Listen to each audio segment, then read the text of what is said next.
اس پہ یہ نہیں کہ انہوں نے یحییٰ افریدی صاحب کو جھوٹا کہا ہے. انہوں نے جو بات کی ہے وہ ایک طریقہ کار کی بات کی ہے کہ کمیٹی میں ابھی نہیں آیا.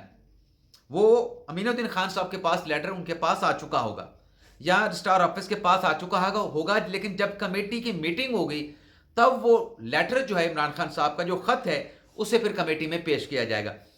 فوکس ناظرین آج اس خبر پہ تھا کہ جو آئی ایم ایف کا ڈیلیگیشن یحییٰ افریدی صاحب کے ساتھ جو مل کے گیا ہے, اس آئی ایم ایف کے 6 رکنی مشن کی ملاقات تھی سپریم کورٹ بار کے ساتھ. تو سپریم کورٹ بار سے ناظرین جو شخصیات ملنے کے لیے گئیں آئی ایم ایف کے ڈیلیگیشن سے, اس میں صدر سپریم کورٹ بار میاں رؤف عطا صاحب, اس میں حسن رضا پاشا صاحب پاکستان بار کونسل کے نمائندہ, اور پھر additional secretary supreme court bar Aurangzeb صاحب, محمد اورنگزیب خان, اور پھر اس میں چوتھے جو تھے ناظرین وہ Balochistan high court bar association کے میر عطا لانگو صاحب تھے. اب اس ایسوسیشن کے ساتھ آئی ایم ایف کے مشن کی ناظرین جو ملاقات ہوئی ہے وہ سرینا ہوٹل میں ہوئی ہے. 1 گھنٹے تک یہ ملاقات جاری رہی. اب اس ملاقات میں ناظرین ہوا یہ ہے, آئی ایم ایف کے ڈیلیگیشن نے کوئی انفرادی بات نہیں کی, کسی انڈیویجول مقدمے کی بات نہیں کی, یعنی عمران خان صاحب کی اس میٹنگ میں کوئی بات نہیں ہوئی. آئی ایم ایف کا ڈیلیگیشن جیسا کہ یحییٰ افریدی صاحب نے بھی کہا تھا کہ ان کا جو مین کنسرن تھا وہ تھا پراپرٹی رائٹس کے حوالے سے, اور دوسرا کنسرن تھا کنٹریکچل رائٹس کے حوالے سے, یعنی باہر سے جو آپ معاہدے کرتے ہیں, سرمایہ کاری پاکستان میں آتی ہے, اس انویسٹمنٹ کو پاکستان میں کیسے پروٹیکٹ کیا جا سکتا ہے.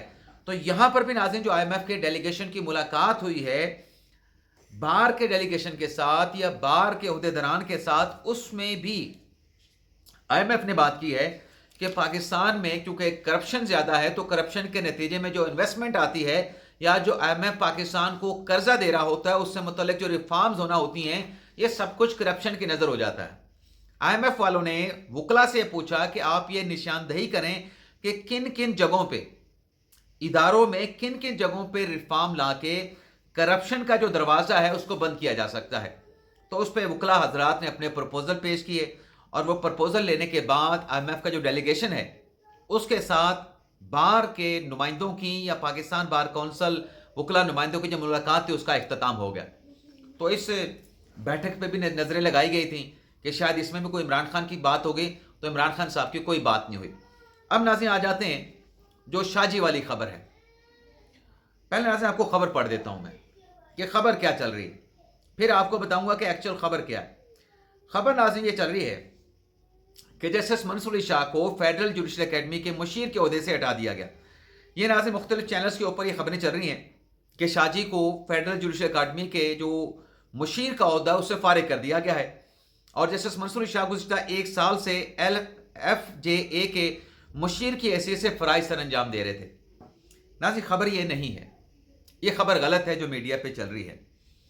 ہم نے جو پتہ کیا ہے کہ آج جو 6 جج نئے انڈکٹ کیے گئے ہیں, جو نئے 6 جج آئے ہیں جنہوں نے حلف اٹھایا ہے, ان 6 ججز کے آنے کے بعد اور ساتھ میں ایک قائم مقام جج میاں گل حسن اورنگزیب کے آنے کے بعد جتنی بھی انتظامی کمیٹیاں ہیں سپریم کورٹ کی, یعنی جتنی مختلف کمیٹیاں ہیں, ان تمام کمیٹیوں کو chief justice of Pakistan justice Yahya Afridi کی جانب سے تحلیل کر دیا گیا ہے, ڈیزالو کر دیا گیا ہے, جو ہمیں ذرائع سے ابتدائی انفارمیشن مل سکی ہے.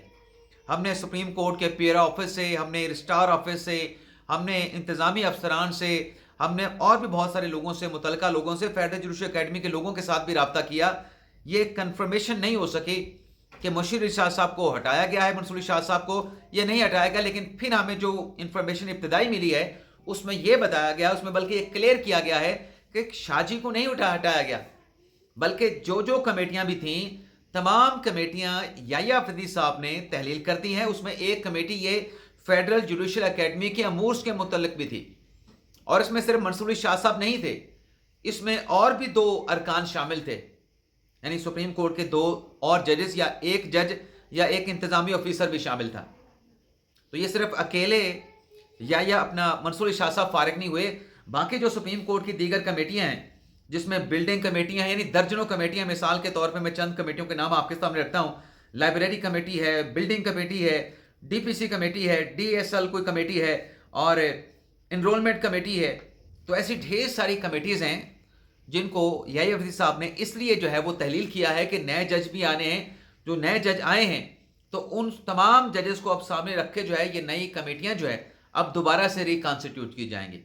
ایک تو ناظرین یہ خبر ہوگی, آپ کو کلیئر کر دیں. دوسری ناظرین خبر آپ کے ساتھ ہم شیئر کرنے جا رہے ہیں, جو میں نے تھم نیل پہ لکھا کہ عقل نہ ہو تو پھر موجیں ہی موجیں, اور صافی صاحب نے گالی دے دی. صافی صاحبہ نے, صاحب نہیں ہے. تو پہلے تو ناظرین آپ کو خبر پڑھا دیتے ہیں کہ صافی کون تھی اور انہوں نے گالی کیا دی ہے. یہ ناظرین سنیں, یہ سمینہ پاشا صاحبہ ہیں. معذرت کے ساتھ مجھے ان کا نام لینا پڑ رہا ہے, کیونکہ جب آپ پوری انفارمیشن لے کے نہ بیٹھیں اور آپ ان لوگوں کو گالیاں دیں جو کسی چیز کو ٹھیک کہہ رہے تھے, آپ کہیں کہ وہ گھٹیا لوگ ہیں, تو پھر نام لینا مجبوری ہے. میں نے نام نہیں لینا تھا لیکن مجبوری ہے یہاں پہ. اب سمینہ پاشا صاحبہ ایک خرم اقبال نامی بڑے اچھے کاپی رائٹر ہیں, ہم نیوز میں ہوتے ہیں. انہوں نے ایک خبر دی کہ حکومت نے supreme court practice and procedure ترمیمی بل جو ہے 2024 واپس لے لیا ہے. یعنی جو پریکٹس اینڈ پروسیجر قانون بنایا گیا تھا, حکومت نے کل, کیونکہ یہ سب سے پہلے سینٹ میں انٹروڈیوس کروا کے قومی اسمبلی سے منظور ہوا تھا, یہ بل حکومت نے واپس لے لیا ہے اور یہ ریزولوشن جو ہے کل سینٹ کے ایوان میں پیش کی گئی. اب ناظرین یہ جو قانون حکومت نے پاس کروایا, جب یہ پاس ہوا تھا تو آپ کو یاد ہے کہ بندیال صاحب نے ایک سٹے آرڈر جاری کر کے اس قانون کو سسپینڈ کر دیا تھا. اس قانون کے تحت 3 ججز کی کمیٹی بنی تھی, جس میں چیف جسٹس ہوگا, پہلے مرحلے میں جو قانون آیا تھا, اور اس میں 2 سینئر ججز شامل ہوں گے.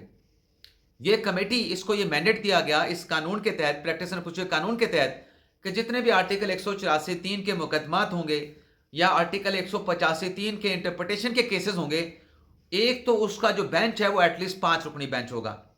دوسرا, اس میں آرٹیکل 184(3) میں رائٹ آف اپیل جو ہے وہ بھی دے دیا گیا تھا. تو اس پہ آپ کو پتا ہے کہ قاضی صاحب والا وہ فل کورٹ بیٹھا تھا اور فل کورٹ نے اس قانون کو درست قرار دیا تھا. بعد میں پھر جب منیب اختر صاحب اس کمیٹی میں آئے اور پھر جو چیزیں ڈسپیوٹڈ ہوتی رہیں, تو پھر اس قانون کو پھر حکومت نے ایک مرتبہ امینڈ کیا. تو قاضی صاحب نے منیب اختر صاحب کو کمیٹی سے نکال دیا تھا اور ان کی جگہ پہ امین الدین خان صاحب کو کمیٹی میں شامل کر دیا تھا. جب پھر منصور شاہ صاحب نے ایک لیٹر بھی لکھا تھا کہ منیب اختر صاحب کو دوبارہ کمیٹی میں شامل کریں گے تو میں کمیٹی کے اجلاس میں بیٹھوں گا, تو ادروائز میں نہیں بیٹھوں گا. تو منصور شاہ صاحب جو اس کا بائیک آؤٹ کر گئے تھے. اب یہ قانون نازی حکومت نے واپس لے لیا ہے. خرم اقبال صاحب نے یہ خبر دی کہ حکومت نے supreme court practice and procedure ترمیمی بل 2024 واپس لے لیا ہے, اور اب وہ تمام اس کے اوپر خرم اقبال صاحب کے اس ٹویٹ پہ سمینہ پاشا صاحبہ نے لکھا, جو کہ ایک well reputed T V channels میں کام کرتی تھیں, آج کل پتہ نہیں ہے یا نہیں ہے. میری کلیگ بھی دنیا ٹی وی میں رہ چکی ہیں, پھر سنو ٹی وی پہ چلی گئی تھیں. اب یہ محترمہ یہ لکھتی ہیں کہ اب وہ تمام گھٹیا کردار جو کل تک اس ایکٹ کی افادیت اور ضرورت و اہمیت پر زور دے رہے تھے, آپ کو بتائیں گے کہ اس ایکٹ سے قومی سلامتی کو کیسے خطرات لاحق تھے, کہ یہ سب سے نقصان دہ ایکٹ تھا. یعنی سمینہ پاشا یہ کہہ رہی ہیں کہ ماضی میں وہ تمام لوگ جو اس پریکٹس اینڈ پروسیجر قانون کا دفاع کرتے رہے وہ گھٹیا کردار ہیں. سمینہ پاشا صاحبہ یہ کہہ رہی ہیں کہ یہ اب قانون کیوں واپس لیا گیا, اس قانون سے قومی سلامتی کو کون سا خطرہ لاحق تھا. اب ناظرین جیسا کہ میں نے لکھا کہ عقل نہ ہو تو پھر موجہ ہی موجہ. اب انہوں نے گالیاں دے دیں, لیکن انہوں نے کنفرم نہیں کیا, انہوں نے اپنی تسلی نہیں کی. یہ تجزیہ کار کے طور پہ, ایک صحافی کے طور پہ مختلف ٹی وی ٹاک شوز میں آتی ہیں اور خان صاحب کو سپورٹ کرتے ہیں. یعنی ان کا ٹلٹ جو ہے, چلیں سپورٹ کرنا ایک علیحدہ بات ہے, ان کے تجزیہ کا جو ٹلٹ ہے وہ عمران خان صاحب کی طرف ہوتا ہے. عمران خان صاحب, ان کا جو تجزیہ ہے وہ عمران خان صاحب کے نیریٹو کو سپورٹ کر رہا ہوتا ہے. اب یہ سمینہ پاشا صاحبہ جو بھی اس قانون کو سپورٹ کر رہے تھے, اس میں ہم بھی شامل تھے کہ بڑا اچھا قانون ہے, جہاں ایک بندے کا 1 مین شو ہوگا, وہاں 3 ججز کی جو ہے وزڈم آ جائے گا, 3 ججز کی رائے آ جائے گی, 3 لوگوں کی رائے آ جائے گی, تو 1 مین شو ختم ہو جائے گا, ماسٹر آف روسٹر ختم ہو جائے گا. اب اس میں ایک تو یہ جو حکومت اس میں ترمیم لے کے آئی تھی, وہ کیوں ترمیم لانا پڑی, کیونکہ اب یہ سوال پوچھا جا سکتا ہے, تو پھر یہ قانون جب آیا تھا اس کو بعد میں ترمیم کر کے منیب اختر صاحب کو کیوں نکالا گیا. بھئی یہ قانون تو آیا تھا ایک اچھی نیت کے ساتھ, نیک نیتی کے ساتھ, لیکن اگر 2 لوگ مل کے اس کمیٹی کے جو 3 ارکان ہیں اس میں سے 2 ارکان آپس میں ایکا کر لیں اور پورے قانون کو چوک کرنے کی اور عدالتی سسٹم کو چوک کرنے کی کوشش کریں, تو کیا پارلیمنٹ بیٹھی دیکھتی رہے, یا اس پہ فردر قانون سازی کر کے وہ جو ایک امپاس کریٹ کیا گیا اس کو ختم کرے. تو پارلیمنٹ نے دوبارہ ترمیم کر کے اس امپاس کو ختم کر دیا۔ لیکن یہاں پہ جو گھٹیا کہا گیا کہ یہ قانون کیوں واپس لیا گیا، یہ تو بڑی قومی سلامتی کے لیے آیا تھا، تو اب قومی سلامتی کو کیا خطرہ لاحق ہوا؟ تو اس خاتون سے میں صرف یہ عرض کر سکتا ہوں معذرت کے ساتھ، انتہائی تحمل کے ساتھ، عاجزی کے ساتھ، کہ محترمہ ذرا اس قانون کو پڑھیں۔ جو یہ قانون واپس لیا گیا ہے، یہ قانون کس لیے آیا تھا، کس مقصد کے لیے آیا تھا؟ یہ قانون اس لیے آیا تھا کہ آرٹیکل 184(3) کے مقدمات کا فیصلہ 5 رکنی بینچ سے کم کوئی نہیں کرے گا۔ جو بھی انٹرپریٹیشن کے کیسز ہوں گے، چاہے آرٹیکل 184(3) کے ہوں، چاہے آرٹیکل 185(3) کے ہوں، انٹرپریٹیشن کے جو کیسز ہیں وہ ایٹ لیسٹ 5 رکنی بینچ سنے گا، اور جو 185(3) کا مقدمہ ہوگا اس پر جو بھی فیصلہ ہوگا اس پر رائٹ آف اپیل بھی ہوگی، اور جو پہلے 5 رکنی بینچ فیصلہ کرے گا، انٹرا کورٹ اپیل آنے پہ اس پہ لارجر بینچ بنے گا، اور پہلے والے جج جو ہیں اپیل میں شامل نہیں ہوں گے۔ یعنی پورا اس قانون کا جو موسٹلی فوکس تھا وہ آرٹیکل 184(3), آرٹیکل 185(3) یعنی وہ مقدمات تھے جو انٹرپریٹیشن کے تھے۔ اب 26ویں آئینی ترمیم کے بعد محترمہ سے درخواست ہوگی کہ آپ اس قانون کو بھی پڑھ لیں، 26ویں آئینی ترمیم کا جو سیکشن جو آرٹیکل 191(a) ہے اس کو بھی پڑھ لیں۔ اب یہ جو قانون ہے اس کی ضرورت باقی نہیں رہی۔ اب جو آرٹیکل 184(3) جس کی میں ابھی ذکر کر رہا تھا، آرٹیکل 185(3) انٹرپریٹیشن کے جو کیسز ہیں، بلکہ اب تو آرٹیکل جو 186 کے کیسز ہیں ایڈوائزری جورسڈکشن کے، وہ تمام کے تمام کانسٹیٹیوشنل بینچ کو چلے گئے ہیں۔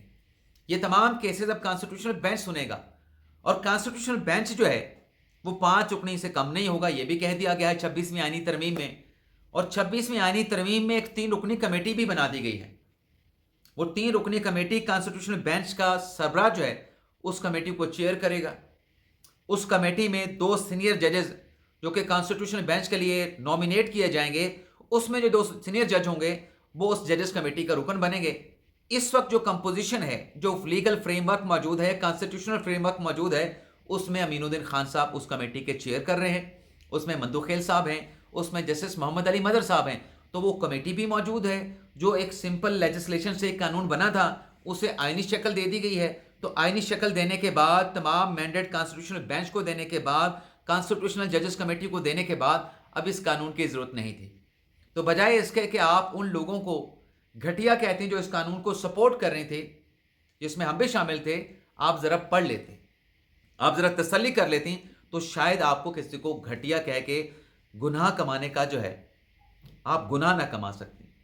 آپ کے کھاتے میں کوئی گناہ نہ آتے کسی کو گھٹیا کہنا، یہ گالی ہے۔ کسی کو گھٹیا کہنا نیچ کہنے کے برابر ہی ایک طرح کا۔ تو اجازت چاہتے ہیں ناظرین، اللہ حافظ۔